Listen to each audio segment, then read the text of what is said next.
bienvenue à tous. Je suis très heureuse d'être là, ici, à l'hôtel de Région, qui nous accueille entre Saône et Rhône, là où, justement, plus que jamais, les grands esprits se rencontrent. La confluence entre l'écriture et l'oralité, la confluence entre le fond et la forme, l'art d'exprimer sa pensée, de la construire et surtout de l'évoquer dans un discours qui doit être aussi convaincant par la posture que par la formule. C'est l'éloquence aujourd'hui qui est célébrée par la jeunesse qui va se lancer dans un petit instant dans une joute oratoire passionnante, vous verrez, ambitieuse et à la clé un prix, c'est un concours, mais vous verrez bien sûr que quel que soit le vainqueur, tous les participants auront rempli leur bagage avec une très solide expérience pour la vie active. Alors c'est à la grande finale qu'on va assister ici aujourd'hui. Ce bruit de fond qu'on entend, vous entendez, ce sont les cœurs qui battent très fort, donc on va bientôt y aller, je vous rassure. Ces élèves se préparent depuis des mois pour ce moment. Les 40 établissements qui avaient postulé n'étaient plus que 30, et puis finalement, ils n'étaient plus que 7. Ils ont été tirés au sort et nous entendrons tour à tour le lycée Notre-Dame-Bel-Air de Tarare dans le Rhône, le lycée Valéry-Larbaud de Cussé dans l'Allier, le lycée Institution Notre-Dame de Valence dans la Drôme, le lycée Robert Doisneau de Vaux-en-Velin dans le Rhône, le lycée Paul Héroult de Saint-Jean-de-Maurienne, le lycée Chabriand Saint-Jean-Baptiste de Montélimar dans la Drôme et enfin le lycée Saint-Marc de Nivola-Vermel. L'exposé, vous le savez, il dure 5 minutes avec une marge accordée d'une petite minute. Le sujet, l'intérêt de l'histoire, est d'abord de lutter contre l'oubli.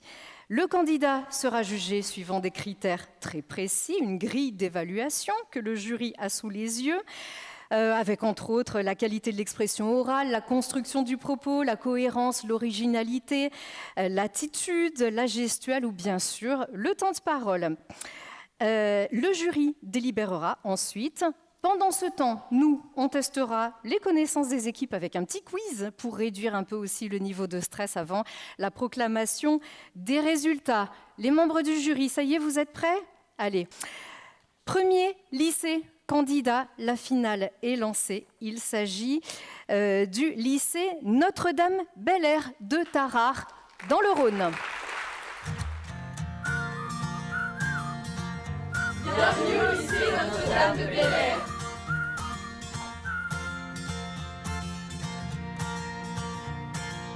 Je me suis inscrite au concours d'éloquence pour sortir de ma zone de confort. Je me suis dit que ça pouvait être cool de tester et j'ai testé, j'ai bien aimé. Il y a certaines personnes avec qui on n'avait jamais parlé, donc c'est aussi l'occasion de rencontrer d'autres gens avec qui on n'avait pas forcément des affinités ou des amis en commun à la base. On dit que l'éloquence c'est savoir bien parler, et savoir écouter c'est aussi très fort dans un débat ou dans une discussion. Quand on sait bien écouter, on sait bien répondre. Donc pour moi l'éloquence c'est avant tout l'écoute et la parole, c'est un mélange des deux. Et puis on est vraiment un grand groupe et un bon groupe qui s'entraide beaucoup.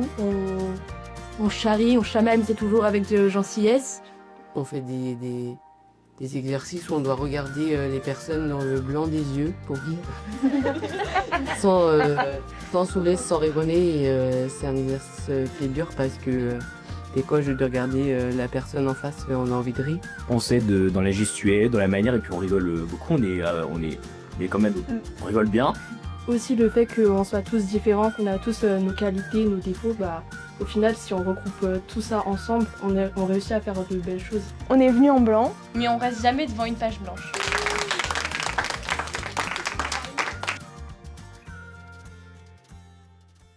Voilà, le lycée Notre-Dame-Bel-Air de Valence. Donc, ont participé l'équipe pédagogique Jérémy, Alice, Marie-Agnès, Adélie, et puis l'orateur sera Lucas. Et puis l'équipe élève Clara, Eva, Or, Nida, Elodie, Emilien, Robin, Martin et Manon. Tout de suite, Lucas. Mesdames et messieurs, et si, pour une fois, on arrêtait de ressasser le passé pour pouvoir avancer ? L'humain a toujours voulu tout contrôler, ce qui arrivera, ce qui va arriver, et si, pour une fois, j'acceptais de ne pas savoir, de vivre sans lendemain, sans hier, mais rien qu'avec un aujourd'hui. Après tout, qu'est-ce que l'histoire a su nous offrir, si ce n'est un passé souillé, prêt à nous engloutir? Nous sommes les héritiers des guerres, des chaînes, des trahisons, des rois démons et des peines. L'histoire n'est pas une leçon, c'est une plaie, une fosse commune où la raison disparaît. À quoi bon se souvenir des erreurs d'hier, si l'homme les répète enfermé dans sa misère? À quoi bon pleurer les batailles, les défaites, si chaque siècle les réécrit en pire, en plus bête? Regardez autour de vous et voyez l'ironie. Les leçons gravées se transforment en parodie. Nous savons ce qu'est la tyrannie, et pourtant, elle revient inlassable, infinie. Nous chantons la liberté, pleurons les massacres, puis nous votons des lois qui nous enferment dans des calvaires. Nous disons plus jamais ça, la main sur le cœur. Mais l'histoire ricane, elle prépare l'horreur. Alors oui, oublions, fermons les livres et brûlons les noms. Si l'histoire ne sert qu'à répéter l'erreur, autant marcher sans bagage, sans passé, sans peur. Non. Non, ceci est un mensonge cruel. L'oubli n'est pas la liberté. Elle n'est qu'une cage sans clé. Sans mémoire, pas de grandeur, pas de révolte, pas d'honneur. Nous ne sommes pas des pages vierges, nous sommes des récits qui s'écrivent sans censure. Et quand on veut nous faire oublier, c'est qu'on cherche à mieux nous contrôler. Car un peuple sans mémoire est un pantin, facile à briser, facile à contraindre. J'avais confiance. Un peu trop, sans doute. C'était une relation simple, virtuelle, classique. On parlait beaucoup, on s'envoyait des messages à n'en plus finir. Puis, un jour, j'ai envoyé cette photo. Une photo de moi, fragile, intime. J'avais peur, mais je me suis dit, c'est normal, tout le monde le fait. Alors, je l'ai fait. Et là, tout a basculé. La photo a circulé de elle à ses potes, et puis aux leurs. Et en quelques heures, ce que je pensais secret est devenu public. Mon image n'était plus à moi. Alors, j'ai voulu oublier. Tout effacé. Mais même quand on supprime une image, elle reste dans les esprits. Et dans le mien, c'était pire. Elle était gravée. Alors là, j'ai compris. L'oubli ne marche pas. L'oubli, c'est faire comme si on ne souffrait pas. Mais on souffre. Et on apprend. Ce jour-là, j'ai compris que l'histoire, ce n'est pas que dans les guerres ou dans les livres.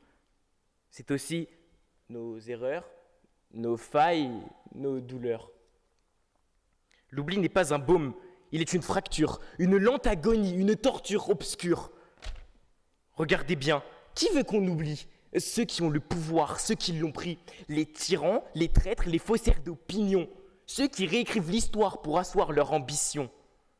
On enseigne des demi-vérités, on gomme des noms, on repeint les horreurs sous de fausses leçons. On nous vend du passé comme un conte aseptisé, mais une histoire qui ne dérange pas est une histoire effacée. Oubliez la Shoah et vous verrez revenir la haine. Oubliez les révolutions et les chaînes nous reviennent. Oubliez l'esclavage et demain il reprendra. Oubliez la résistance et c'est la dictature qui renaîtra. Alors debout, brûlez l'oubli, ravivez la mémoire, allumez les brasiers, éclairez le noir. Car l'oubli c'est la mort, c'est la faim, c'est le vide. Une tombe sans nom, sous un ciel livide. Mais tant qu'on racontera, tant qu'on rappellera, l'histoire vivra, l'histoire luttera. L'histoire s'écrit avec un grand H, le même que celui d'humanité. Alors non, elle ne doit pas être censurée, ni raturée, ni réécrite, ni effacée. À nous l'histoire, à nous la mémoire, à nous la parole et à eux la peur du savoir. Merci.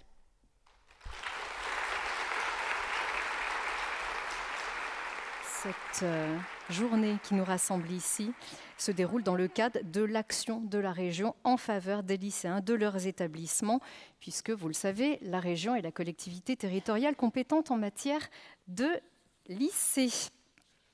Le deuxième lycée qui va s'exprimer, le lycée Valéry-Larbaud, qui est situé, bien sûr, dans l'Allier Valéry-Larbaud de QC. Tout de suite. Bienvenue au lycée Valéry-Larbaud. Si je me suis inscrite au concours d'éloquence, c'est parce que ça m'a toujours intéressée, même sur les réseaux sociaux, des fois je voyais des vidéos. C'est intéressant, il faut faire passer des messages notamment. Puis c'est important pour moi aussi de ne pas forcément imposer une idée, mais de pousser les gens à réfléchir sur le sujet et à être des citoyens éclairés et engagés. Petit à petit, avec les idées qu'on avait, on va essayer de trouver des liens, par exemple, entre nos idées. Puis plus on met des idées, et plus on en a. Et puis on pense à de nouvelles choses. Ouais. On est riche en inspiration. Ouais, un peu trop. On peut partir vraiment de quelque chose de léger qui peut parler à tous. Par exemple, dans le premier discours qu'on a fait, on parlait de Kung Fu Panda dedans. Comme ça parle à tout le monde. Oui, essayer d'insérer des références culturelles que tout le monde peut comprendre en fait. Même les gens de notre âge, même les plus âgés. Ouais. J'ai donc une super équipe qui me fait réviser tous les jours, qui me fait des petits bouts de phrases et je dois enchaîner tout le reste. Des fois, il y a vraiment des trucs qui nous tiennent vraiment à cœur. Et quand ça nous tient à cœur, on ne peut pas faire semblant et on exprime vraiment ce qu'on veut dire. Notre cri de guerre, c'est... Par le pouvoir du lustre. Par le pouvoir du lustre, oui, on va tout comprendre avec Emma qui est l'oratrice, qui va arriver donc dans un petit instant. Toute l'équipe que vous avez vue, donc il y a Alice, l'équipe élève Mélinda, Inès, Maxence, Louise, Florian et l'équipe pédagogique représentée par Hélène. Emma, tout de suite. Mesdames et messieurs les élus, mesdames et messieurs les candidats et membres du public, bonjour. L'histoire, du grec historia, qui signifie enquête, consiste à établir le plus scientifiquement possible des faits vécus et survenus dans le passé. L'histoire, sous cette acception, est connue depuis Thucydide. Alors, en revanche, pour mon oncle André, qui n'a certainement pas été en classe avec Thucydide, elle a un tout autre sens, plus proche de radoter, divertir aussi. Ce qui explique que chaque repas de famille chez nous s'accompagne de l'incontournable anecdote du grand-oncle qui a perdu sa dent sur pivot durant la guerre d'Algérie. Et c'est cette première distinction de sens qui me pousse à limiter ma réflexion aujourd'hui à la grande histoire, à l'histoire avec sa grande H, pour répondre à la question qui nous est posée. L'intérêt de l'histoire est-ce d'abord de lutter contre l'oubli ? Le public scolaire ici présent répondrait unanimement que les cours d'histoire servent à étancher notre soif de connaissance. D'ailleurs, nous bénissons tous ce jour de CM1 où nous avons appris que c'est aux Gaulois que nous devons l'invention du tonneau. Peuple de la capitale des Gaules, ne l'oubliez pas. Alors oui, l'histoire a de multiples fonctions. Connaître et comprendre le passé, raconter, analyser l'évolution des sociétés, nous aider à comprendre et à construire le présent aussi. Mais lutter contre l'oubli, est-ce la fonction principale de l'histoire ? Faisons un test. Si je vous dis 1515, tous ceux qui sont nés avant l'avènement de TikTok premier répondront « Marignan, bravo !» Mais combien sauront quel fait historique se cache derrière ce nom et cette date ? Patience, je vous délivrerai de cet oubli historique tout à l'heure. Lutter contre l'oubli, c'est vouloir lutter contre le temps. Objectif d'emblée hors d'atteinte. Ne rien retenir ou tout se rappeler, ce sont deux positions intenables pour l'homme qui fait donc du tri une nécessité. Quand on parle d'histoire, l'oubli renvoie à un processus et c'est souvent la mémoire que l'on convoque pour l'enrayer.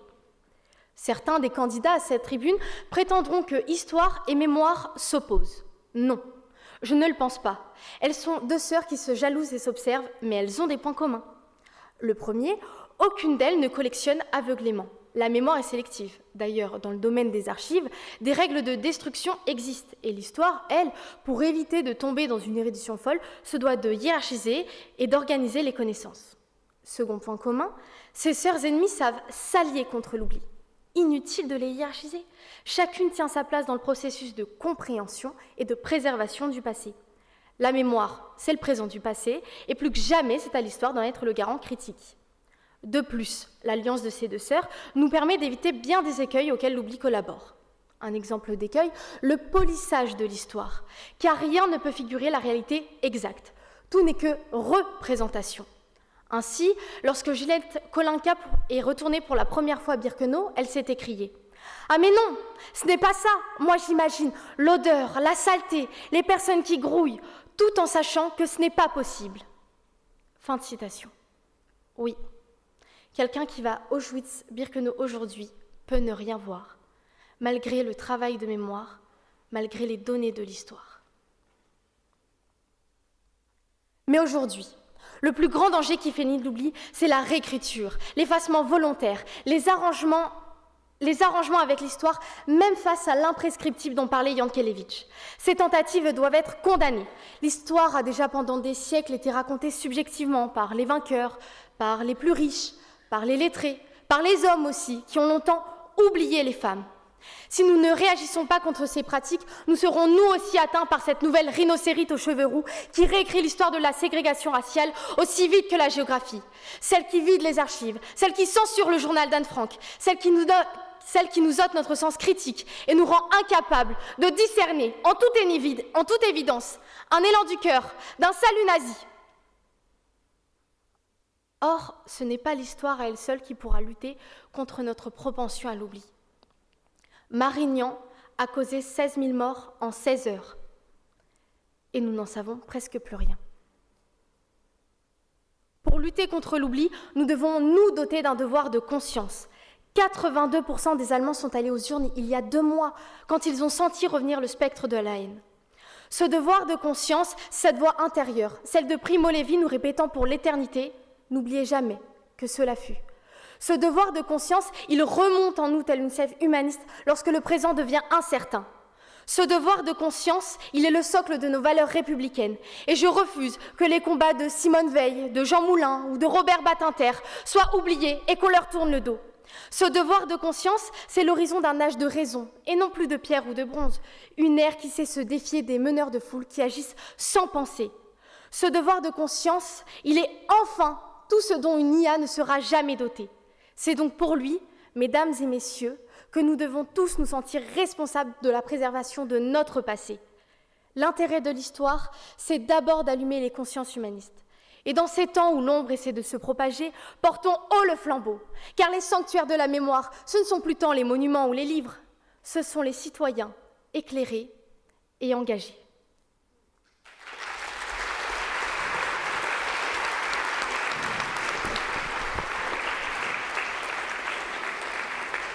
Bravo Emma! On peut accueillir le lycée suivant, c'est le lycée de l'Évonne. D'ailleurs, c'est Notre-Dame de Valence avec lequel on fait connaissance tout de suite.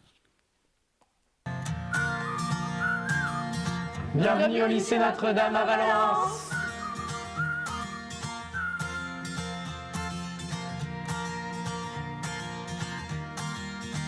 Éloquence, c'est l'art de discourir. Être éloquent, c'est savoir parler. S'exprimer, d'exprimer une idée. Mettre en scène un peu ses idées et soi-même. Pour moi, l'éloquence, c'est allier qualité rédactionnelle et oralité. Faire usage de son charisme et de savoir parler afin de mettre en valeur ce texte. C'est savoir allier à la fois le fond et la forme. Ça paraît bizarre, mais au début, je me suis inscrit sans faire exprès et j'ai été fortement incité à m'investir dans ce projet.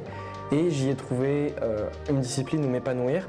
Je me suis fait plaisir à écrire, je me suis fait plaisir aussi à passer sur scène, à discourir. L'idée de représenter la région, c'est énorme en tant que lycéen et surtout on le fait avec un groupe. On se rassemble tous ensemble et on parle de nos idées, de nos points de vue parce qu'on en a beaucoup qui divergent. On communique, on partage nos idées et on évolue ensemble. Tout ce qu'on a fait, je l'aurais jamais fait toute seule. On a une équipe soudée et on arrive à construire quelque chose de fort. J'apporte ma rédaction, j'apporte une nouvelle vision. Ce que je trouve beau dans le groupe, c'est qu'on a tous notre point de vue différent. Au final, c'est le travail de toute une équipe qui est derrière. Je pense qu'on va gagner parce qu'on est vraiment très motivés. Seuls nous pouvons faire si peu, ensemble nous pouvons faire beaucoup. De Hélène Keller. On va gagner parce qu'on a une professeure documentaliste qui croit en nous, qu'on a une super équipe et qu'on a mis tous nos efforts là-dedans. On va gagner.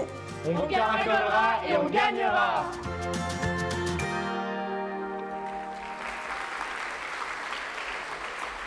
L'équipe du lycée Notre-Dame à Valence, représentée, alors l'équipe pédagogique Zora, Sandra, l'orateur c'est Adrien, sa suppléante c'est Kélia, et l'équipe élève, nous avons Ambre, Bastien, Alan, Luli, Lana, Lucie et Alana. Mesdames et messieurs les jurés, chère audience, choisissez votre camp, la gloire du passé ou la repentance. Mais diable, je n'ai aucune envie de choisir. Voici que Monsieur le Président nous donne à réfléchir au sujet de l'histoire et de sa nuance. Selon lui, fantasmer son passé ou bien le déconstruire, voire le regretter avec effort, sont deux extrêmes opposés sur lesquels on ne peut s'aligner. Considérer son passé comme un âge d'or qui nous abrite, c'est être enchaîné à une histoire déjà écrite. Quant au rejet de ce passé qui nous pousserait à l'effacer, peu fier de cette mémoire, faudrait-il en nier l'histoire ? Il ne serait alors nulle question d'amnésie. Ainsi, l'intérêt de l'histoire est-ce d'abord de lutter contre l'oubli ? Celle-ci nous aide à aborder notre passé. Mais est-ce suffisant pour nous guider sans nous noyer ? Car sans l'oubli, un passé trop complexe nous engloutit. Il permet aussi le travail et la passion des historiens cherchant une représentation d'une vérité qui ainsi fut voilée. L'oubli est un halo qui éclaire la mémoire. Il construit peu à peu notre histoire, jusqu'à ce que l'oublié soit à nouveau un lien commun entre chaque individu. Ce lien et l'histoire façonnent l'appartenance à une nation et portent un héritage collectif entre chaque génération. La mémoire du peuple français ne se retrouve-t-elle pas lors du 14 juillet ? L'importance de ce socle qui nous unit est une raison pour protéger cette mémoire à tout prix. L'histoire qu'elle retranscrit peut être instrumentalisée. Certes, son déroulé ne sert pas de destinée, c'est ce qu'il en est fait qui la rend subjective. Il suffit d'un discours orienté pour qu'elle dérive. Pourquoi ne pas la chanter pour nous galvaniser ? L'étendard sanglant élevé, et nous oublions vite pourquoi lutter. Il n'y a qu'à raconter l'histoire pour parfois nous émouvoir. Il y a par ce pouvoir le pire, de quoi nous asservir. C'est de l'histoire, ses traces et les représentations que l'on en tire, qu'il y a de quoi bâtir une vérité d'État. Dès lors, devons-nous vraiment lutter contre l'oubli ou bien contre ceci ? Une volonté de remodeler l'histoire à son gré, une volonté d'oublier, une volonté d'effacer. Il y a 85 ans, plus personne n'osait se rappeler Trotsky. Pourtant, il n'avait pas été oublié puisqu'il ne devait plus exister, réduit à l'état de poussière par un régime totalitaire. Étrangement, en demandant à DeepSeek, l'intelligence artificielle chinoise, il n'y a aucune information concernant 1989 et les manifestations en rapport avec Tiananmen et ses effusions. La réponse fut celle de la République chinoise autour de ce passé dont elle aimerait faire table rase. Pour Paul Ricoeur, il faut donc savoir défataliser l'histoire, sans peur, se replonger dans ce passé et en apercevoir les multiples possibilités, ne pas se limiter à un passé arrangé. L'histoire sera une vérité lorsque l'homme la saisira sans subjectivité. Mais l'émotion nous porte plusieurs visions. Certes, l'histoire avec un grand H est d'un unique panache. C'est un scénario que l'on apprend, dont chaque film est différent. Clint Eastwood use du cinéma et par les mêmes rouages nous offre deux longs métrages. À la mémoire de nos pères et Lettres d'Iwo Jima, qui nous dessine la bataille du même nom, et ceci en deux propositions, qui tendent à s'opposer entre Américains et Japonais. C'est bien le même fait qui est ici traité, pourtant une vérité semble scindée, puisque l'histoire, une fois racontée, n'a plus d'unité. Sa complexité nécessite qu'elle soit nuancée.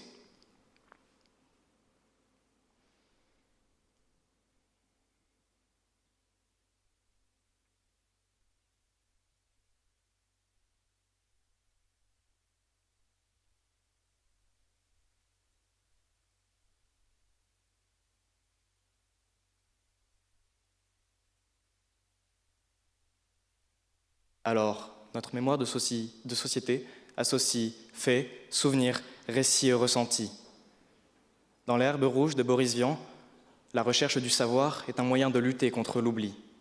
Alors ce serait dans la commémoration des victoires humaines et des tragédies que résiderait l'intérêt de l'histoire. Cependant, ce passé et sa conservation n'en garantissent pas la compréhension. Il faut l'analyser pour qu'il puisse nous guider. Nous n'avons pas oublié les atrocités commises lors de la Seconde Guerre mondiale, Mais nous n'avons pas empêché d'autres génocides d'être perpétrés, comme celui commis par les Khmers rouges au Cambodge ou par les Hutus au Rwanda. Nous n'avons pas oublié ces millions de vies abrégées, mais nous n'avons pas prévenu de nouvelles atteintes à l'individu. Nous n'avons pas oublié les luttes pour la liberté d'expression, mais nous avons laissé en 2020 un enseignant être assassiné sans compréhension. Samuel Paty a fait les frais d'une tragédie qui ne porte pas le nom d'oubli, mais peut-être d'une absurde ignominie. Finalement, notre mémoire ne sert pas sans compréhension et sans action, mais comprendre ne peut se faire sans histoire. Il faut savoir articuler esprit critique et mémoire pour analyser ce passé, en tenir compte, s'en inspirer. Mesdames et messieurs, chers auditoires, nous voulons assurer cet espoir que quiconque assaille notre histoire se heurte à notre mémoire. Elle perdurera, tels ces quelques vers de Gaël Faye. On écrit aujourd'hui les poèmes à venir, bien qu'on tombe constamment sous le feu de leur haine. S'ils nous enterrent, ils perdront, car nous sommes des graines.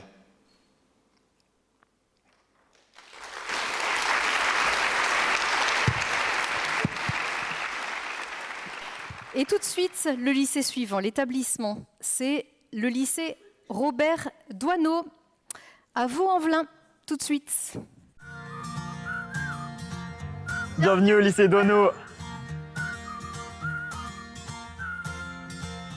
J'ai toujours aimé parler. J'ai jamais été exposé réellement à cette discipline d'éloquence. Quand j'ai vu l'opportunité de pouvoir y participer, je me suis dit pourquoi pas moi. L'éloquence pour moi c'est un art. C'est la capacité à jouer avec des mots, presque à dessiner avec eux en leur donnant des perspectives nouvelles. C'est les mots qui sont mis à l'honneur dans tout ce qu'ils ont de plus beau à offrir. Pour moi, l'éloquence, c'est le pouvoir, c'est le parler, c'est la manière de transmettre ce qu'on ressent, ce qu'on veut dire, de manière claire à son auditoire. C'est toucher la personne à qui on s'adresse, c'est bien plus que des mots. Thomas, il n'a pas du tout la même façon de s'exprimer que moi. On a dû essayer d'apprendre aussi de la vision de l'autre et prendre ce qu'on avait mutuellement à sa portée. Le sujet pour la finale, l'intérêt de l'histoire est d'abord de lutter contre l'oubli. Il y a un côté très philosophique. On va vers cette finale l'esprit plutôt tranquille. On va apporter ce qu'on a apporté et ce sera toujours beau. Moi, je pense qu'on a deux profs, si j'oserais dire, deux profs et demi incroyables. Et on a, Ajad et moi, deux esprits très créatifs. Donc sincèrement, je pense que c'est ça qui peut nous aider à aller décrocher la victoire. Le lycée Robert Doisneau de Vaux-en-Velin, vous l'avez vu ici dans cette vidéo, ils sont deux. Il y a Jade, il y a son suppléant Thomas, et c'est Jade qu'on accueille tout de suite. Je réfléchis trop, paraît-il. Selon certains, je me pose des questions inutiles. J'en conviens tout à fait. L'autre jour, devant ma tasse de café, oui, je sais, c'est terrible, l'âge adulte me guette, je me posais cette question: quelle est la plus grande peur de l'humanité? Vieillir, trépasser, se décomposer, bref, finir oublié. Heureusement, l'humain étant assez intelligent, il trouve des solutions à tout. Ainsi, décomposition peut rimer avec incinération, et les outrages du temps sur notre plastique sont estompés par la chirurgie esthétique. L'oubli, quant à lui, pourrait être combattu par l'histoire. Selon Hérodote, le père de cette discipline, la grande histoire rassemble les choses vues, observées et donc connues. Celles qui ont forgé notre identité, celle de l'humanité. Humanité qui, comme tout un chacun le sait, possède un parcours, je dirais, traumatique, compliqué, semé de tragédies. Et pour les éviter, il faut s'en souvenir, à tout prix, frénétiquement. Alors, on retient des dates sans les comprendre vraiment. Les moins jeunes d'entre vous se souviendront du 1515 Marignan. Enfin, les plus jeunes aussi. Grand merci, chère Emma. On cite des noms des références, on les récite avec éloquence, on se retrouve lors de longues cérémonies, où on pleure amèrement, on se lamente, on jette des fleurs, et où il pleut, idéalement. Ressasser un passé qui finalement nous indiffère, voilà qui n'est pas adopter une attitude très sincère. D'autant plus si on décide de choisir ce dont il est bon de se souvenir. Par exemple, connaissez-vous Ada Lovelace ? Décidément, on ne pouvait faire question plus rhétorique. Malgré votre culture, cher jury et cher public, il est fort à parier que vous n'en ayez jamais entendu parler. Pourtant, il s'agit de la toute première programmeuse de l'histoire. Histoire qu'il a lâchement reléguée aux oubliettes. Vous en conviendrez comme moi, en somme, cet effet Mathilda est un assez mauvais calcul. À quoi sert donc d'utiliser l'étude du passé pour lutter contre l'oubli si celle-ci est interprétée, manipulée, détournée à l'envi et qu'elle ne sert pas de ce fait les combats d'aujourd'hui ? Toutefois, il est 100 fois plus rassurant pour nous de persister dans cette voie. Comment imaginer que depuis des générations, nous nous trompons même de définition ? Car, finalement, qu'est-ce que l'histoire en vérité ? Eh bien, une science. Une science. Pas une couronne de laurier que l'on arbore fièrement, une orgueilleuse gloire de connaître des événements dont on se pare et que l'on porte en étendard. Ce n'est ni un bouclier que l'on dresse contre des ennemis invisibles, ni une chape de souvenirs qui soit nous échappe, soit nous écrase, le plus souvent et volontiers possible. On ne se sert pas de l'histoire comme d'une épée ou d'un cimetière. Hérodote se retournerait dans sa tombe. L'étude du passé est donc une science, avant et peu importe tout ce que l'on souhaite en faire. Mais elle est humaine surtout. Bienveillante sans être salvatrice, éducative sans être directive, et peu importe ce que l'on croit, ce ne sont pas des devoirs qu'elle nous donne, mais des droits.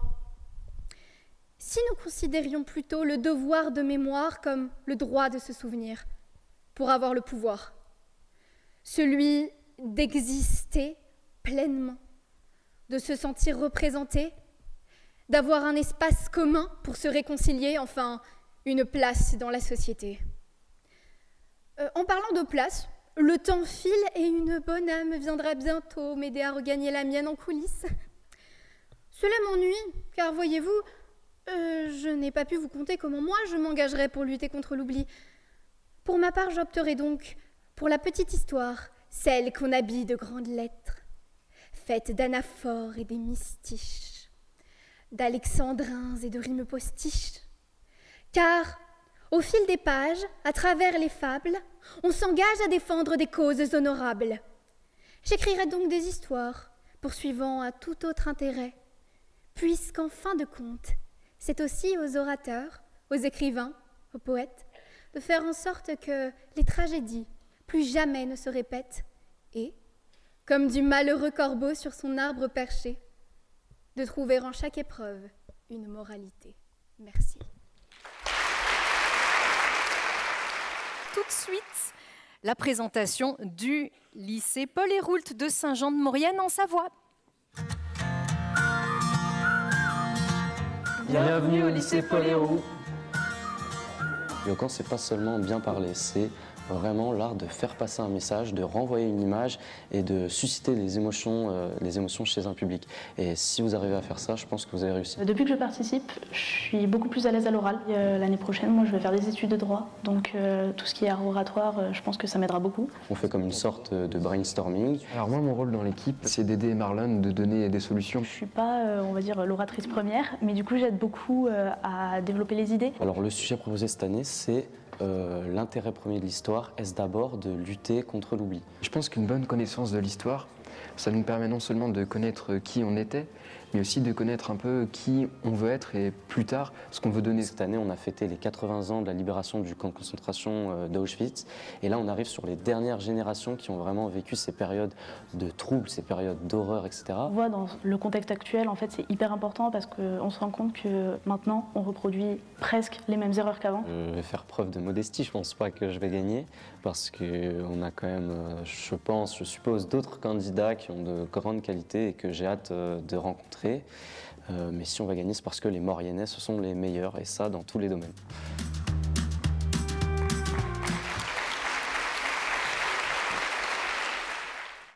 Le lycée Paul Héroult à Saint-Jean-de-Maurienne, en Savoie. On va entendre dans un petit instant Marlon qui sera l'orateur suppléant. C'est Arnaud, l'équipe élève Lilou, Tess, Margot, l'équipe pédagogique David, Bernard, Maggie, Séverine, Alain, Audrey, Nathalie, Florence, Estelle et Stéphane. Marlon est prêt? Mesdames et messieurs, chers membres du jury, chère région, ceux qui vivent sont ceux qui luttent. Ce sont ceux dont un dessein ferme emplit l'âme et le front. Victor Hugo, avec ses dernières plumes et ses derniers mots, nous délivrait ce message. Et si poétique soit-il, ces vers ne sont pas futiles. Car oui, il s'avère que Victor n'a pas tort. Ceux qui vivent sont ceux qui luttent. La vie est une lutte à tous les âges, de l'âge de fer à l'âge de pierre, de l'âge de bronze à l'âge du nucléaire, de l'âge jeune à l'âge moins jeune. Qu'importe l'âge, qu'importe l'ère du temps, toutes ces luttes se rassemblent sous le signe d'un seul combattant, l'histoire. L'histoire, pas la mienne. L'histoire, pas la vôtre, la nôtre. Celle que l'on habite d'une grande lettre et surtout celle qui lutte contre l'oubli. Car oublier, c'est disparaître. Oublier, c'est mourir 2 fois. C'est l'effacement de la trace que l'on laisse derrière soi. Et quand l'oubli s'installe, la rose perd petit à petit chacun de ses pétales. Mais fort heureusement pour nous, l'histoire est ce qui nous empêche de sombrer dans cet abîme. Elle se dresse comme un phare illuminant les ténèbres de l'oubli. Elle est la voie qui nous rattache à ce que nous avons été, ce que nous sommes et ce que nous devons devenir. L'intérêt premier de l'histoire, c'est la mémoire. C'est de lutter contre l'oubli, et ce, dans un but bien précis. Ne pas répéter les guerres, ne pas répéter les folies. À ce titre, cher public, le passé est un élément essentiel. En d'autres termes, revenir sur le passé, on ne peut pas s'en passer. Alors aujourd'hui, luttons. Prenons un instant pour nous souvenir des fusillés de Chateaubriand. Ces hommes et ces femmes tombés sous les balles de l'oppression ne sont pas morts en vain. Parmi eux, Guy Môquet, un adolescent de 17 ans, au crépuscule de la liberté, à l'aube de sa jeunesse, dans sa lettre d'adieu, écrivait « Je vais mourir. Ce que je souhaite de tout mon cœur, c'est que ma mort serve à quelque chose. » Ces mots, gravés dans l'émotion, sont bien plus qu'un simple adieu. C'est un appel à ne pas oublier, un appel à comprendre qu'un peuple sans mémoire est un peuple sans avenir. Car l'histoire, mesdames et messieurs, ce n'est pas simplement une liste de dates dans un manuel scolaire. C'est bien plus que ça. L'histoire est souffle, elle est larme, elle est chair. Elle est dans le chant des partisans qui murmurent à l'oreille des justes « Ami, entends-tu le vol noir des corbeaux sur nos plaines ?» Elle est sur les murs sur lesquels Éluard écrivait « Liberté, j'écris ton nom ». Elle est dans cette voix qui ne faiblit pas, celle du général de Gaulle qui clame depuis Londres que la France n'est pas vaincue tant que ses enfants continuent de lutter. La mémoire, c'est aussi pour nous, les Mauriennais, J'appartiens au silence de Rosine Perrier. Cette femme qui a fait le choix de prendre la parole au nom de tous ceux dont l'histoire a été effacée, ceux qui ont vécu dans l'ombre, mais dont le courage résonne encore. Ce récit est bien plus qu'un ouvrage, c'est une passerelle, une manière de dire que même ici, dans nos montagnes, l'histoire a laissé des empreintes et que nous avons choisi de ne pas les effacer. Vous l'aurez compris, cher public, l'histoire et la mémoire sont bien plus que des mots. Ce sont des moteurs. Toutes ces choses, nous devons les comprendre, les assimiler, nous en imprégner pour à notre tour agir. Car l'histoire ne se contemple pas du balcon. Il ne suffit pas de regarder d'en haut les ébats et du toit les émois. Il faut être là. L'histoire continue. Nous en sommes à présent les acteurs. Alors ne commettons pas les mêmes erreurs. L'intérêt premier de l'histoire est de lutter contre l'oubli. Et lutter contre l'oubli, c'est éclairer demain à la lumière d'hier et d'aujourd'hui. C'est refuser que le silence devienne vainqueur. Et c'est petit à petit que les pétales fanés redeviendront fleurs. Je vous remercie.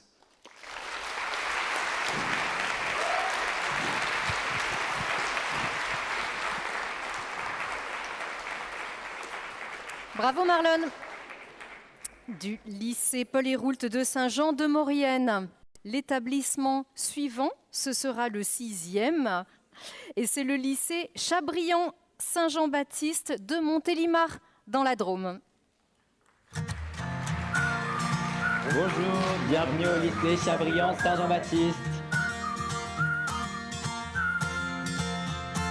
On a constitué une équipe avec mes meilleurs amis et on en est arrivé ici aujourd'hui. L'aider à faire ses textes, la corriger quand il fallait, ça m'a beaucoup plu et du coup je lui ai dit tout de suite oui. Avec Manon, on a toujours été un peu ses cheerleaders derrière, ses pom-pom girls à l'encourager. Donc ça a été aussi une évidence de rejoindre l'équipe tout de suite. Avant j'étais vraiment la petite timide au fond de la classe qui parlait jamais, je m'imposais pas, je faisais rien. Alors pour moi l'éloquence c'est une manière de m'exprimer, de sortir de ma bulle et d'avancer grâce à ça. Il faut choisir les bons mots, faire des figures de style, que tout coordonne. Comprimer son point de vue et partager avec les autres. L'intérêt de l'histoire n'est-il pas d'abord de lutter contre le vice? Sur le coup, quand je l'ai lu pour la première fois, avec Teddy, on s'est regardé, on s'est dit bon. Ça nous a aussi beaucoup rassemblés au final parce qu'on était vraiment tous sur ce sujet-là, à la supporter. Allez, dis-le bien, dis-le bien. Ne bégayez pas.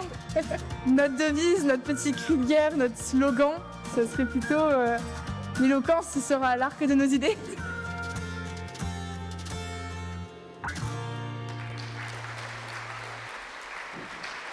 Le lycée, c'est le lycée Chabrian Saint-Jean-Baptiste de Montélimar. Vous allez entendre Margot, l'oratrice, dans un petit instant. L'équipe pédagogique Marc, Blandine et Claire.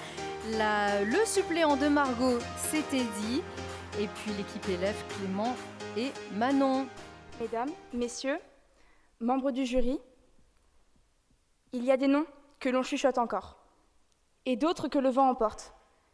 Des visages qui s'effacent, des voix qui se perdent, des traces que l'on balaye du revers de la main, et puis un jour, il ne reste plus rien. Des empreintes laissées par des vies, des luttes, des victoires et des défaites, mais qu'advient-il lorsque le vent gagne? Lorsque les voix se taisent, lorsque les noms tombent dans l'abîme de l'oubli? Fermez les yeux un instant et écoutez ce silence pesant. Imaginez un monde sans mémoire, une mer sans rivage, un ciel sans constellation, une humanité privée de son passé qui en oublierait les moments clés. Oui, imaginez ne vous souvenir que du ils vécurent heureux et eurent beaucoup d'enfants et en oublier le pourquoi, du comment. Que faire sans le milieu même de l'histoire? Que reste-t-il d'un peuple qui oublie? Une cité en ruine, un livre dont on aurait arraché les premières pages, condamnant chaque nouveau chapitre à l'amnésie. L'intérêt de l'histoire ne serait-il pas d'abord de lutter contre cet oubli? Alors Oui, l'histoire a pour but de lutter contre l'oubli. Et pourtant, avant chaque contrôle dans cette matière, je dois la réviser.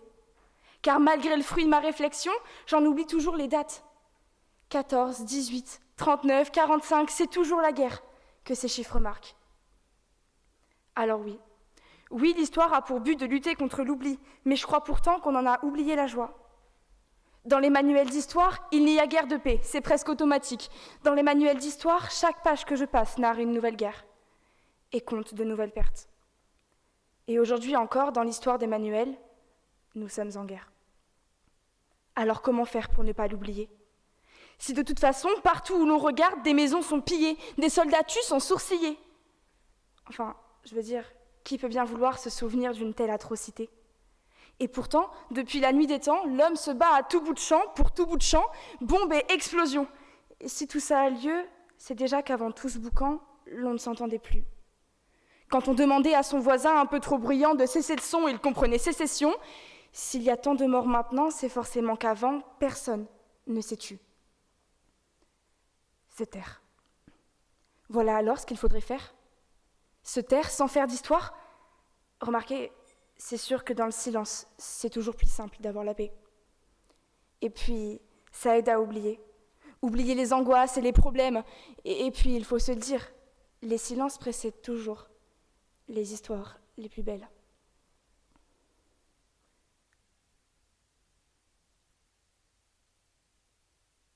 Les histoires de fête. Car il y en a, oui. Les amours, pas qu'histoire d'eux, les vraies histoires d'amour. Celles qu'on veut toujours garder en tête, même si elles font mal au cœur, parce que cette douleur, à l'amour comme à la guerre, on la garde pour ce qu'elle rappelle, comme une étrange odeur. Cette belle histoire a débuté un peu par hasard et dès le début n'était pas calculée. Et maintenant, écrit les pages de notre quotidien pour que l'on puisse un jour tout raconter. Comment l'on s'est rencontrés et comment l'on s'est quittés. L'histoire lutte contre l'oubli pour ne pas délaisser le passé, et c'est souvent le plus dur. Elle nous rappelle qu'une histoire au présent parfait ne se conjuguera peut-être pas au futur. Il y a tant de choses que l'on veut oublier, tant qui sont gravées dans nos mémoires et dont on voudrait se libérer. Nos regrets et nos remords forment des piliers, et les bords, l'architecture de qui nous sommes, et qui, lors de défaillances et de troubles, nous sommes une archilecture de nous. C'est là que l'histoire est importante. Si on l'oublie, on s'oublie. Peut-être y voyons-nous moins de sang, mais une histoire a moins de sens si elle est vide, si nos pages sont limpides. Abolie de l'encre, notre existence n'est qu'une histoire livide. C'est dur. Je le sais. Mais dans l'histoire, tout est dur. Et si elle s'écrit avec un grand H, c'est peut-être parce qu'elle hurle, qu'elle hante, qu'elle heurte, qu'elle ne veut pas être oubliée, vulgairement pliée dans les manuels hâtiers. Elle parle de crimes et de meurtres pour nous apprendre à pardonner. Et puis une faute avouée l'est déjà à moitié. Alors, mesdames, messieurs, à tous ceux qui souhaiteraient tout oublier, sachez que s'affranchir du passé ne témoigne d'aucune présence d'esprit. On dit même que c'est pire. On dit qu'oublier le passé, c'est se condamner à le revivre. Et si on oublie, si on ne sait plus qui on était, comment savoir si on a grandi ? Et je crois qu'on s'y méprend. Il n'a jamais été question d'aimer l'histoire, et ça se comprend. L'histoire fait mal, elle étrangle. Horrible ça, tiens. On devrait la haïr. Alors, non. Non, l'histoire ne demande pas qu'on l'aime, mais qu'on l'écoute. Car nos actions passées reviennent toujours, comme un refrain, faut qu'on l'écoute. Qu'on la confronte, qu'on la regarde droit dans les yeux. Car qu'on l'aime ou qu'on la déteste, qu'on en pleure ou qu'on en sourit, l'histoire n'a jamais seulement eu pour but de lutter contre l'oubli. Merci.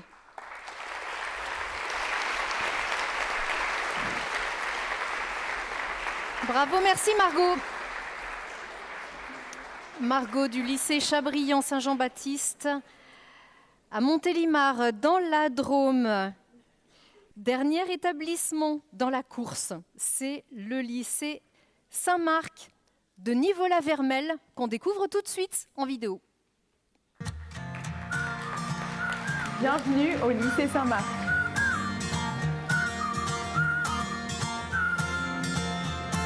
On avait fait les concours d'éloquence au lycée et donc je fais ça depuis la première et là je m'étais réinscrite pour celui en terminale, donc celui de cette année qui s'est fini il y a quelques semaines. Je pense qu'il y a plein de personnes qui ont différents styles d'éloquence. Moi je sais que c'est un peu plus dans la poésie, un peu plus dans la douceur j'imagine. Et je pense que ça dépend vraiment de chacun. Mais pour moi, l'éloquence, c'est avant tout, je pense, la générosité, vouloir faire prendre conscience des choses à un public et leur partager notre expérience. Et la sincérité, monter sur scène et dévoiler un petit peu qui on est. Et elle sait où elle va, elle sait qui elle est, elle sait ce qu'elle veut transmettre. Et ça ne peut que se ressentir. Donc j'ai aucune attente, j'ai aucun doute et en fait quel que soit le résultat, moi je sais tout ce qu'elle a gagné. Alors quand j'ai reçu le sujet, j'avoue que j'étais pas hyper inspirée. C'était un sujet sur, moi c'est sur l'histoire, l'oubli, la mémoire et c'est pas forcément des questions auxquelles je m'étais vraiment attachée avant de le recevoir. Après je pense qu'on peut toujours trouver de l'inspiration quelque part. Moi ça passe surtout par la musique. Si je devais avoir une devise, je pense que ça serait toujours rester fidèle à soi-même, toujours rester sincère.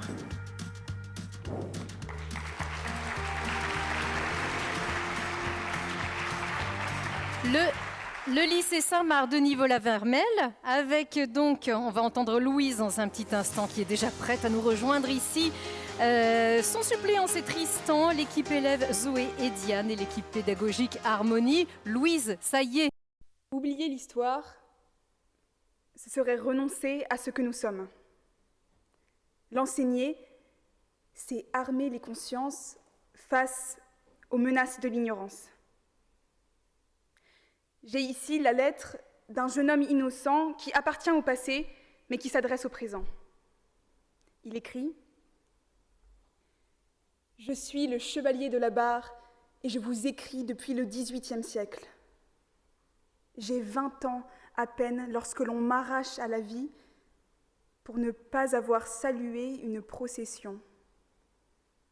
Ceux-là m'ont tué car naïvement, je ne savais pas que les hommes, au nom de leur foi, étaient capables de bâtir des cathédrales comme de monter des bûchers.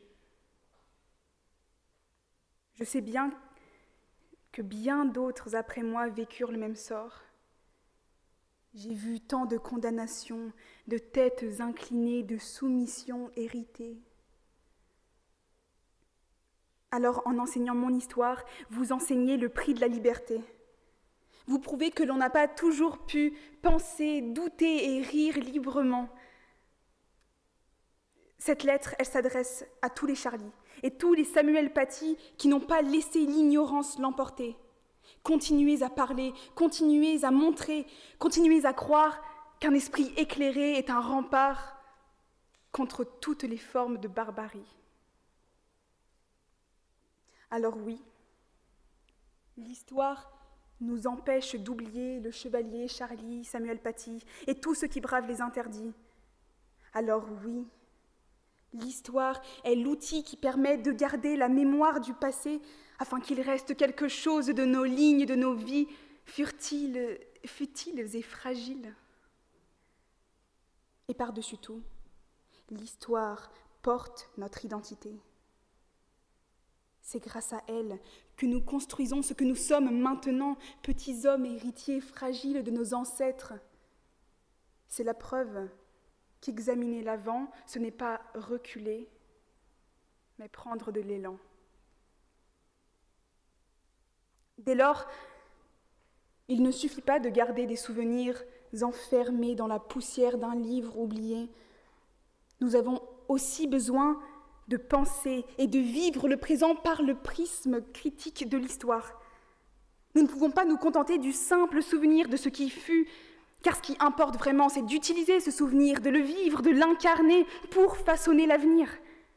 Ce qui importe, c'est de résister aux nouveaux fascistes qui brûlent, qui nient toute mémoire, qui scient la branche sur laquelle nous sommes assis.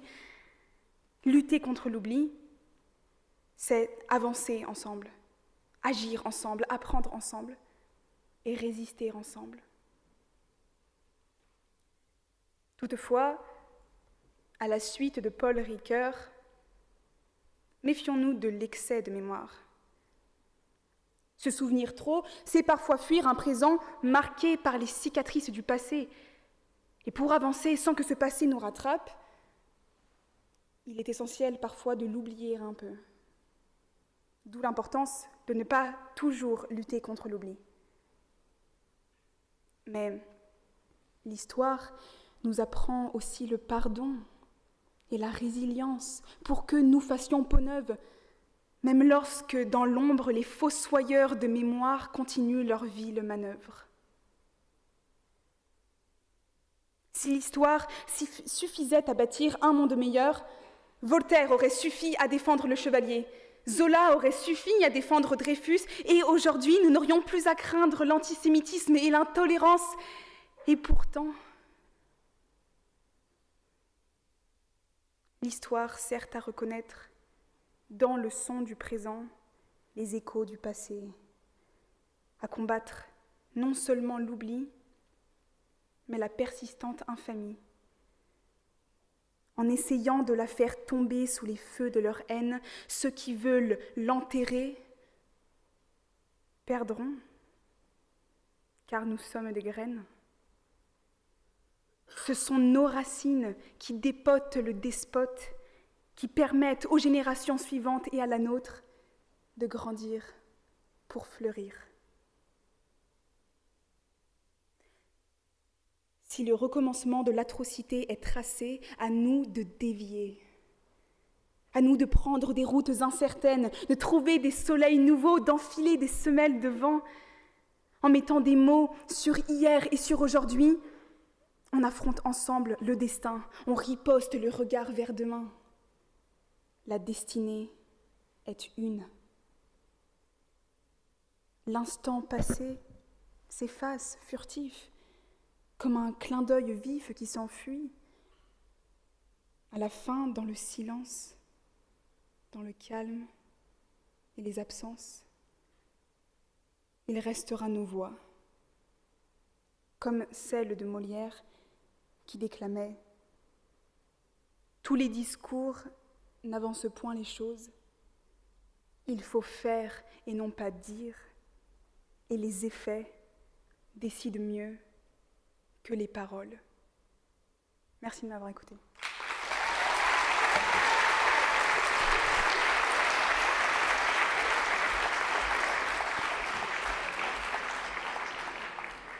Merci Louise du lycée Saint-Marc à Nivola-Vermel dans l'Isère.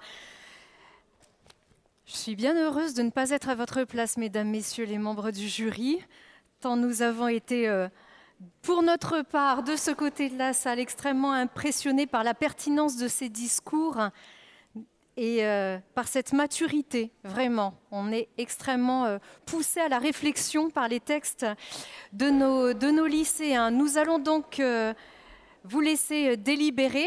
On peut vous rappeler que parmi les partenaires principaux de ce concours, Vulcania offre 20 places aux lauréats.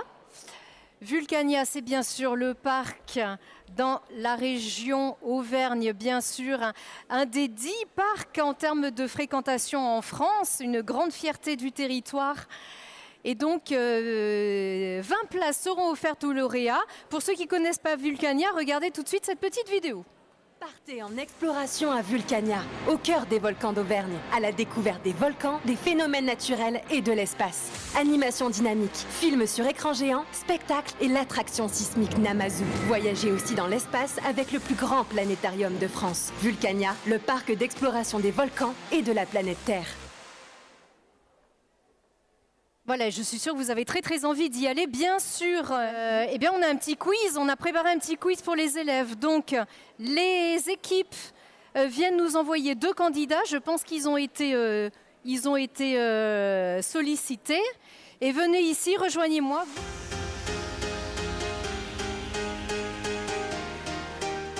Vous avez des micros, vous avez tout ce qu'il faut, on va jouer ici. Et puis surtout, je vais répartir les temps de parole. D'accord ? Allez, micro. Qu'est-ce qu'il y a ? Vous voyez à la télé ? Regardez, c'est ça ? Voilà, faites coucou. Hein ? Vas-y. Bon, ça y est, c'est parti ? Vous êtes prêts ? On ne souffle pas dans le public. C'est OK ? Déjà, si vous vous retournez, vous l'avez vu, le logo de la région ? Vous le voyez, le logo de la région? Il est beau, il est beau, il est beau. Vous êtes obligés aujourd'hui de dire qu'il est beau. Alors attention, c'est parti. Qu'est-ce qui représente le logo de la région? Ah oui, c'est parti. Non, mademoiselle a levé la main d'abord, bien dans le micro. Et les Alpes? Soyez plus précis. C'est pas ça. En partie, oui.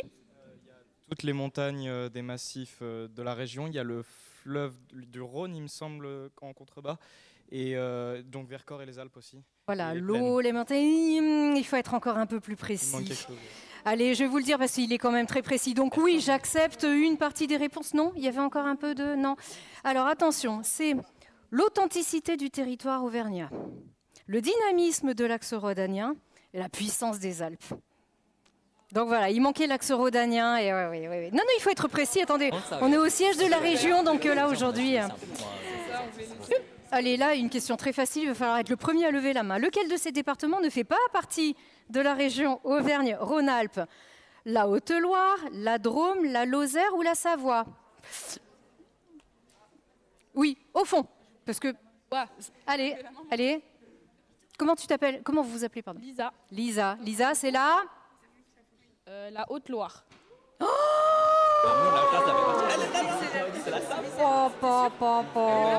Ça va, pardon. Ça n'a pas marché, attention, on recommence. Le premier qui lève la main, hop, ici, à La ma Lozère. gauche. La Lozère, bravo. Alors, il n'y a pas de friandises, hein, mais il y a bien sûr les honneurs du public. Ouf. Non, mais j'entends, la Haute-Loire, c'est très loin de l'Isère, mais c'est la même région, Auvergne-Rhône-Alpes, bien sûr, et c'est une région qui est un département très cher. Alors là, ça c'est facile pour tous les Lyonnais qui nous écoutent. Quelle fête célèbre la ville de Lyon chaque année au mois de décembre? Oui. La fête des Lumières. Pardon? La fête des Lumières. Bravo, la fête des Lumières. Question subsidiaire. D'où vient-elle? Quelle est l'origine de la fête des Lumières? Est-ce que quelqu'un le sait? Réfléchissez, concertez-vous. Oui, allez, dans le micro. Je suis pas sûre, mais je crois que c'était quand il y avait une peste il y a longtemps dans la ville de Lyon et il y aurait eu un miracle qui dit que Marie aurait sauvé la ville de Lyon et du coup maintenant chaque année on célèbre. Bravo. Et encore, attention. En quelle année?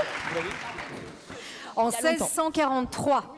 Voilà, en 1643, exactement, et chaque année pour remercier, c'est une fête d'origine religieuse, donc pour remercier la Vierge Marie d'avoir épargné la ville de Lyon de cette énorme épidémie de peste. C'est très bien. Et dites-moi, à combien s'élève le Mont Blanc? Dans le micro, oui, allez. 4802 mètres d'altitude. Non, presque. Il n'y a pas de marge. On est précis, hein, attention. Oui. 4810. Plus maintenant. Oui, j'ai oublié, c'est Jade. 4807 mètres. C'est un petit peu, on va dire c'est plus, c'est moins, c'est plus, c'est moins. Non, c'est un peu, alors, honnêtement, je vous le dis, alors, sur ma réponse, j'ai 4809, mais il a baissé. Il a baissé, et oui, il s'élève aujourd'hui à 4805 mètres et 59 centimètres. Il a perdu 2 mètres en 2 ans, le Mont Blanc. Oui, selon les dernières actualités et les derniers relevés. Attendez, ça c'était en 2023. On attend les relevés de 2025, s'il y en a. Allez, on reste un petit peu dans les Alpes. Et laquelle de ces villes de la région Auvergne-Rhône-Alpes n'a jamais accueilli les Jeux Olympiques d'hiver? Il y a un piège? Non, il n'y a pas de piège. Chamonix, Annecy, Albertville ou Grenoble? Oui? J'aurais dit Annecy. Bonne réponse. Alors attention. À l'habitant près, combien d'habitants compte la région Auvergne-Rhône-Alpes? Je vous laisse vous concerter, je vous laisse réfléchir. Il y a des grands yeux devant moi. Je vous aide, ça finit par un 0. De rien. Allez, une fourchette. Allez, on se lance. 8 millions et quelques. Pardon? 8 millions et quelques. Combien? 8 et quelques. Je te laisse encore une chance. Continue. 8 millions combien? 8 700 000. C'est moins. 8 300 000. C'est moins. 8 100 000. C'est un peu moins. 8 50 000. C'est un peu plus. 8 70 000. C'est un peu plus. 8 90 000. C'est moins. 8 79 000. On va y passer la soirée. Mais bravo, 8 79 000 habitants, selon l'INSEE en 2020. C'est pas très bien.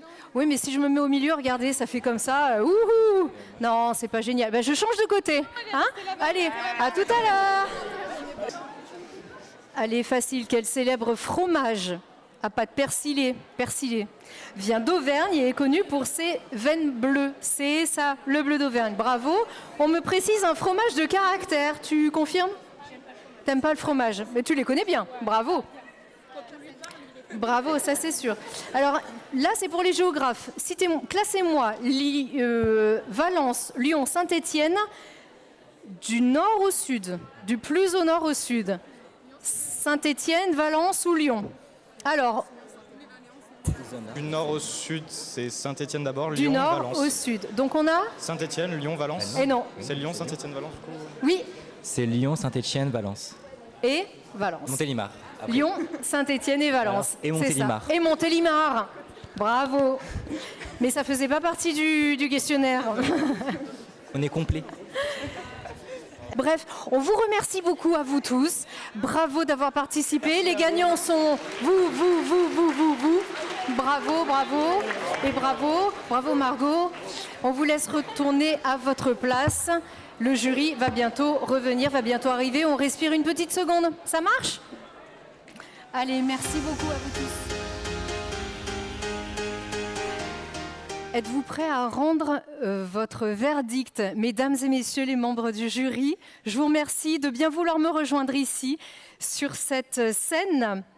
On le rappelle, les membres du jury, Madame Florence Dubessy, vice-présidente et déléguée à la jeunesse et à la famille, Madame Virginie Bonnet-Ferrand, conseillère régionale, déléguée aux actions éducatives, Colonel Xavier Vialinck, coordinateur régional des cadets de la gendarmerie, ici à ce titre, Maître Paul-Richard Zelmati, avocat, et Monsieur Nicolas Dezormont, inspecteur d'académie, inspecteur pédagogique régional de lettres, représentant interacadémique. Nous avons 2 prix à remettre, Madame la vice-présidente, un prix spécial et le prix de ce concours. Sans plus attendre, j'annonce donc le lauréat, c'est déjà un petit indice, je n'ai pas dit la lauréate, de ce 2e concours d'éloquence régionale qui va être attribué à Marlonne du lycée Paul Héroux.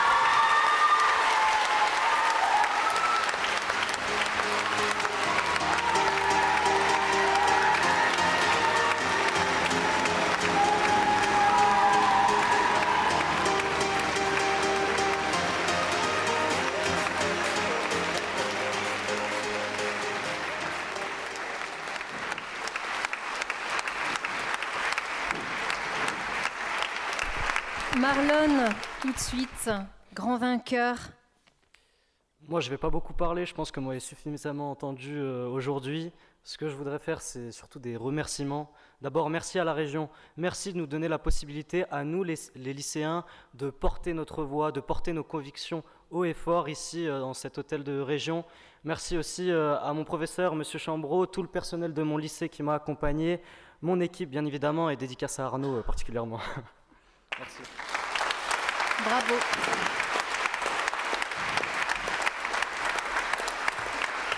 Marlon du lycée Paul Héroux de Saint-Jean-de-Maurienne, bravo à vous tous, bravo à tous les candidats bien sûr, à toutes les équipes. On rappelle que c'est un travail collectif, un travail d'équipe et qu'il se prépare depuis des mois. Personne n'a démérité, nous avons été bouleversés par vos textes. Madame la présidente du jury, je vous laisse conclure cette cérémonie avec la remise des prix, bien sûr. Donc il y en a 3, 2 ex-aequo et un grand prix. Donc les 2 ex-aequo remis à Louise et à Jade. Monsieur le Président, je vous laisse vous avancer. Merci à vous encore. Avec la petite musique, je ne sais pas s'il y en a, je prends une liberté, mais c'est toujours plus sympa en musique. Voilà. Voilà, elle est très sympa en plus cette musique. Bravo à Jade, à Louise.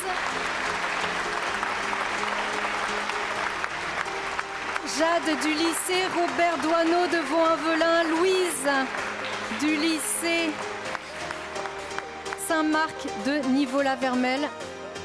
Bravo à vous, le prix spécial du jury.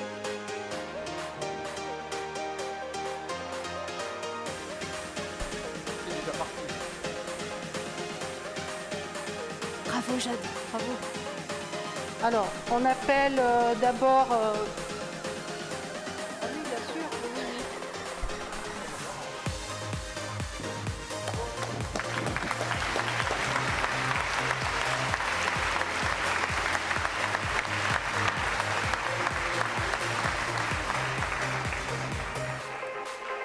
Voilà, Marlon du lycée Paul Héroult de Saint-Jean-de-Maurienne, grand vainqueur du deuxième concours d'éloquence de la région Auvergne-Rhône-Alpes. Bravo Marlon.